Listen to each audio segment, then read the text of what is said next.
तो पिछले चैप्टर में हम लोगों ने देखा था कि कैसे हानजाओ ने ऑर्गेनाइजेशन के खिलाफ बगावत शुरू कर दी थी और कैसे ही उसने उस डॉक्टर को मार दिया था। तो ये वाला चैप्टर भी हमारा उसी सीन से शुरू होता है, जिसमें हम देखते हैं कि वो डॉक्टर नीचे ज़मीन पर मरा हुआ होता है और उसका आईडी हानजाओ अपने हाथ में लेकर बोलता है, मुझको इस डॉक्टर की आईडी मिल गई। यहाँ सिर्फ 3 ही लोग हैं जो जो लोग ये अथॉरिटी रखते हैं कि इस बेस से जा सकें या इस बेस में आ सकें कार्ड के ज़रिए। फिर हानज़ो सोचता है, अगर मैंने कार्ट से डोर ओपन करके भागने की कोशिश की तो मैं अगले 10 सेकंड में मारा जाऊंगा, लेकिन मैं कोई पागल नहीं हूँ जो ये मिस करूंगा। और फिर उस जगह से एक गार्ड की यूनिफॉर्म पहनकर मुझे सबसे पहले इनकी कम्युनिकेशन वायर को कट करना होगा ताकि ये एक दूसरे को अवेयर ना कर सके।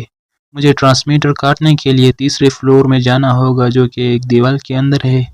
उससे पहले मुझे सेकंड फ्लोर से अपना मेटल आर्म को लेना होगा। इस बेस में सिर्फ कुछ ही लोग थे जो मुझे अच्छी तरह से जानते थे। उनमें से एक हिला थी, एक बोल्टा और एक वो डॉक्टर। डॉक्टर तो खैर पहले ही मर चुका है और वो दो भी अभी बेस में नहीं है। रही बात इन गार्ड्स की, तो इनको घंटा फर्क नहीं पड़ता अगर ये मुझे देख भी लें तो।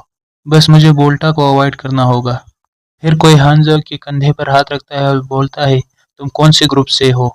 और ये आदमी और कोई नहीं बोल्टा ही होता है, जिसको देखकर हानज़ो बहुत परेशान हो जाता है। बोल्टा हानज़ो से बोलता है, मैंने तुम्हें पहले तो यहाँ कभी नहीं देखा। फिर हानज़ो अपनी कैप को नीचे करते हुए सोचता है, मैं बहुत ही अनलकी हूँ जो इस वक्त इससे मिल गया। फिर हानज़ो बोल्टा से बोलता है कि मैं अभी यहाँ नया आया हूँ और मैं टीम बी से हूँ।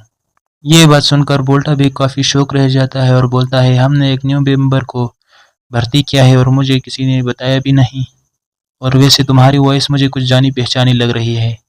और फिर बोल्टा अपनी गन निकालते हुए हानज़ो से बोलता है कि अपनी कैप को निकालो, मुझे तुम्हारा चेहरा देखने दो। बोल्टा की ये बातें सुनकर हानज़ो बोलता है, कितना अनोइंग है, मैं नहीं चाहता था कि मैं प्लान बी को यूज़ करूं। जिस पर बोल्टा बोलता है, तुम कहना क्या चाहते हो? हानज़ो डैगर से उस पर हमला करते हुए बोलता है कि मैं तुमसे हमेशा ये कहना चाहता था, तुम हरामखोर, खुद को अब डॉक्टर को दिखाओ, अपना इलाज करवाओ डॉक्टर से। और डैगर से बोल्टा पर हमला कर देता है। बोल्टा भी डिफेंड करने के लिए अपने हाथ आगे करता है, जिस वजह से उसके हाथ पे थोड़ी कट लग जाती है। बोल्टा अपने हुए इस अचानक हमले को देखकर बोलता है, ये तो जीरो है, और गार्ड्स को बोलता है, फायर करो इस पर। सारे गार्ड्स भी इस पर फायर शुरू कर देते हैं। हानज़ो दौड़ते हुए बोलता है कि मैं 2 सेकंड में मशीनरी लैब में पहुंच जाऊंगा और बोल्टा को 4 सेकंड लगेंगे मुझे पकड़ने के लिए, अगर उससे पहले मुझे 1 सेकंड में इन गार्ड को निपटाना होगा। और एक गार्ड के मुंह पर फिस्ट से हमला करके उसे दूसरे गार्डों के ऊपर फेंक देता है, जिससे वो गार्ड भी गिर जाते हैं। हानज़ो उन गार्ड्स के ऊपर से दौड़ते हुए बोलता है कि बैकअप को आने में 35 सेकंड लगे जाएंगे, और उस रूम में घुसकर गेट को बंद कर देता है। जिसको देखकर बोल्टा बोलता है, क्या उसने एक रूम को चुना छुपने के लिए? ये उसकी आखिरी जगह होगी, यहीं मैं उसका कब्र बना दूंगा। और बोल्टा उस गेट की तरफ आगे बढ़कर बोलता है, तुम बहुत नासमझ हो। और फिर हमको उस गेट का सीन दिखाया जाता है जहां अंदर से कुछ आवाज़ें आती है। ये आवाज़ें सुनकर बोल्टा काफ़ी दंग रह जाता है, और फिर इस रूम का गेट खुलता है जिसके अंदर से कुछ निकलता है, जिसको देखकर बोल्टा शॉक रह जाता है और वो चीज़ आकर कुछ गार्ड्स को उछाल देती है। वो चीज़ और कोई नहीं हानज़ो होता है, जिसने बहुत ही बैड एंट्री ली होती है उस जगह पर और बहुत सारे गार्ड्स को उछाल दिया होता है, जिसे देखकर बोल्टा बोलता है, अब ये क्या चीज़ है? फिर हानज़ो उसकी तरफ आगे बढ़कर बोलता है, तुम अब मर सकते हो, और उस पर हमला कर देता है। वो फिस्ट का हमला सीधा आकर बोल्टा की पेट पे लगता है और बोल्टा की आंखें खुली रह जाती है। अगले ही सीन में हम देखते हैं कि वो हमला इतना पावरफुल होता है कि बोल्टा के पीछे से ही छेद हो गया होता है उस हमले की वार से। हानज़ो बोलता है, अब ये कैसा है? और फिर अपने हाथ से बोल्टा के दिल को पकड़कर निकाल देता है, जिस वजह से बोल्टा की वहीं पर ही मौत हो जाती है और बोल्टा का चैप्टर यहीं क्लोज। हानज़ो उसकी बॉडी को देखकर बोलता है कि 6 मंथ में 420 स्टेप किए हैं तुमने मुझे डैगर से। मैं तुम्हारे आखिरी अल्फाज सच में सुनना चाहता था, मगर ये बहुत बुरा हुआ कि तुम इतनी जल्दी निपट गए। अब तुम्हारे जवाब देने के लिए बहुत देर हो गई है, जहन्नुम में जाओ।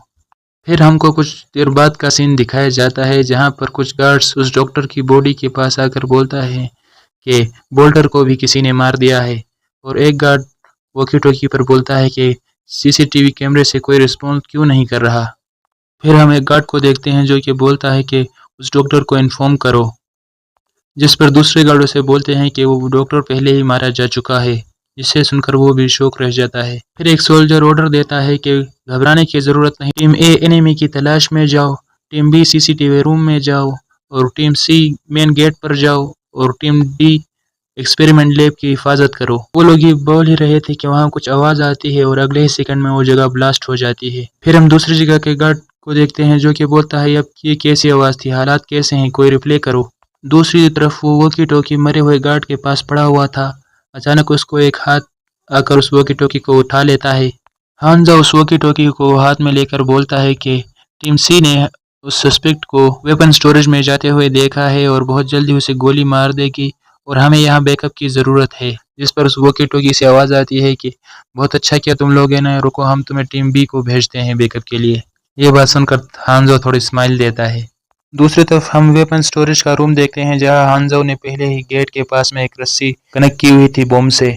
जैसे ही गार्ड गेट खोलकर अंदर आते हैं उनमें से एक गार्ड का पैर उस रस्सी से टकरा जाता है। उस रस्सी के साथ हम एक बम को देखते हैं और हमारा सीन हांजो पे शिफ्ट होता है जो कि वहां से बहुत तेजी से भाग रहा था और उसके पीछे उस इंक्यूबेशन में बहुत बड़ा धमाका होता है। जिस धमाके को सुनकर सारे गार्ड इधर उधर हो जाते हैं और बोलते हैं ये अब यहाँ क्या हो रहा है। फिर हमको एक दूसरा गार्ड दिखाया जाता है जो कि अपने छोटे गार्ड से बोलता है कि तुम लोगों ने कुछ यहाँ रुको और कुछ मेरे साथ आओ। फिर वो गार्ड जब पीछे देखते हैं तो एक लड़का गेट को ओपन कर रहा होता है जिसे देखकर गार्ड बोलते हैं कि तुम गेट को क्यों ओपन कर रहे हो, जिसे देखकर दूसरा गार्ड बोलता है कि नहीं, तुम गेट को कैसे ओपन कर रहे हो, तुम हो कौन। वो और कोई नहीं हांजो होता है जो कि अपनी कैप को अपने हाथ में लेकर बोलता है चलो बेवकूफ़ों फिर मिलेंगे, और उस गेट को लॉक कर देता है। वो गार्ड्स पीछे से डोर को बजाते रहते हैं और ओपन करने की कोशिश करते हैं पर हांजो ने उसे बंद कर दिया था तो वो कुछ नहीं कर सकते। फिर एक गार्ड बोलता है वो अब यहाँ से भाग गया है, चलो। फिर हम हांजा को एक खुली जगह पे देखते हैं जो कि शाहरुख खान का पोस्ट मारकर बोलता है बहुत वक्त हो गया है ऐसी हवा लेते हुए ताज़ा, और फिर एयर को महसूस करते हुए बोलता है ये बहुत ही अच्छी एयर है। फिर हमारा सीन शिफ्ट होता है और हम हेलीकॉप्टर को देखते हैं जहाँ पर कोई बोलता है ये नामुमकिन। ये बात का जवाब में दूसरा आदमी बोलता है पर ऐसा ही हुआ। फोन में से हेला को आवाज़ आती है कि जाओ वापस बेस में चली जाओ, जिस पर हेला बोलती है लेकिन मेरी सिस्टर। वो फोन वाला आदमी हिला पर गुस्सा करते हुए बोलता है कि तुम्हारे पास कोई हक नहीं जो मेरे साथ बार्गिन कर सको, तुम्हें जैसा ऑर्डर दिया है वैसा ही करो, और फोन को काट देता है। इसे देखकर हिला थोड़ी परेशान हो जाती है और पायलट से बोलती है कि हेलीकॉप्टर को वापस बेस की तरफ ले जाओ। फिर हम हिला को देखते हैं जो कि अपने मन में सोचती है क्या वो सब नाटक कर रहा था जीरो। इसी के साथ हमारा चैप्टर 9 यहीं ख़त्म होता है।